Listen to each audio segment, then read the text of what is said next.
Charles Clamp of the Writing Group in BADM 590. Our group is going to look at the healthcare dilemma today in the United States.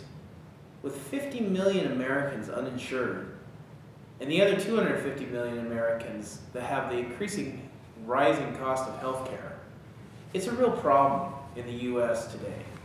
Our group is going to take an in-depth look at the healthcare crisis, or dilemma if you will, and make recommendations on what can be done and how to improve it. So sit back, relax, enjoy the ride.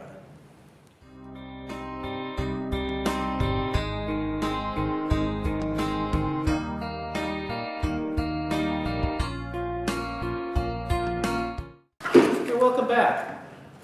First aspect we're going to look at with our healthcare dilemma is the federal budget in the United States. I'm sitting next here with my good friend Dennis. That took a look at the different aspects of the federal budget. Basically, what issues are affecting the federal budget in terms of cost, what aspects are increasing, which aspects are decreasing, and Dennis really took an in-depth look at that. So Dennis, can you expand on a little bit of the things you looked at? Sure thing, Rob. So the federal budget's really interesting to a lot of people. We've been hearing a lot about it on the news. Currently, the federal budget is $3.6 trillion, and the U.S. brings in about $2.6 trillion of that in taxes, which leaves us a deficit of $1 trillion, which is what all the fighting in Congress has recently been about. As far as healthcare is concerned in the federal budget, the USA currently spends about 25% of its federal budget on healthcare.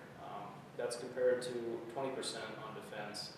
Everybody knows that the U.S. has a large defense spending in a pretty big military-industrial complex, but actually we spend more on healthcare than we do on defense. And it's rising. From the 1960s to now, we went from spending 9% of our federal budget to 25% now, and it's only supposed to increase because of the number of individuals who are aging. Just to give you a brief comparison, I know we're throwing around a bunch of numbers with billions and trillions. One U.S. Navy carrier costs about $11 billion to build. And that would fund about 750,000 total joint replacements. So that would be enough to replace 2 joints in every person in Spokane County, 1 aircraft carrier. The Navy currently maintains 10 of them with 1 in reserve. So basically what I'm saying is the Navy maintains approximately 7.5 million joint transplants in its aircraft carrier fleet. It's really interesting, Jess. I mean, I didn't realize that we were spending that much on healthcare these days and how it's shifted from the defense budget. That's really good information. Hello. The next aspect of our project we're looking at is the healthcare costs and where they have increased overall, and then what we can do to control these increases in healthcare, and then also the funding of a universal health care plan, kind of ideas we have for that. And Koji here was the one that looked at it. And so Koji, what aspects of healthcare are causing the highest rate of cost increase at this time? Okay, there is 4 aspects causing the high cost. The lack of well-developed competitive market in the health sectors, advanced technology, and administrative cost of healthcare, and market powers. So with those rising costs, what are some of the ways or some of the ideas that you found to control these issues? Okay, so 2 ideas I looked up. One of those expenditure caps, and another one is global budget. Okay, so when we talk about how we can fund universal health care, what are kind of some of the things you found in that aspect? Okay, there is private health insurance and government health insurance. So private health insurance including to employment-based health insurance, own employment-based health insurance, and direct purchase health insurance. And the government health insurance, there is Medicare, Medicaid, military health care, state-specific plans, and Indian health services. Okay, thank you, Koji. That's great information right there. So next we have Lindsay. She took a look at the overall demographics and birth rates, death rates in the U.S., and then also some of the Medicare costs and issues.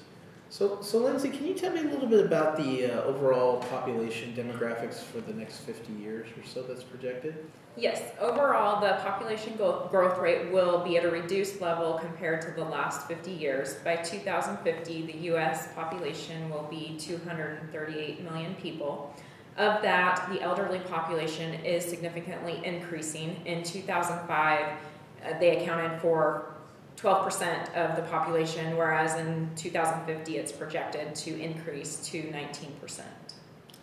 Interesting. So with that kind of demographic, I would assume that the birth rates are probably going to decline and the death rate's going to go up. So how would that affect healthcare costs? Well, as you have increasing death rates with the elderly population, the healthcare costs go up because per capita, a bulk of the costs are in the later part of life.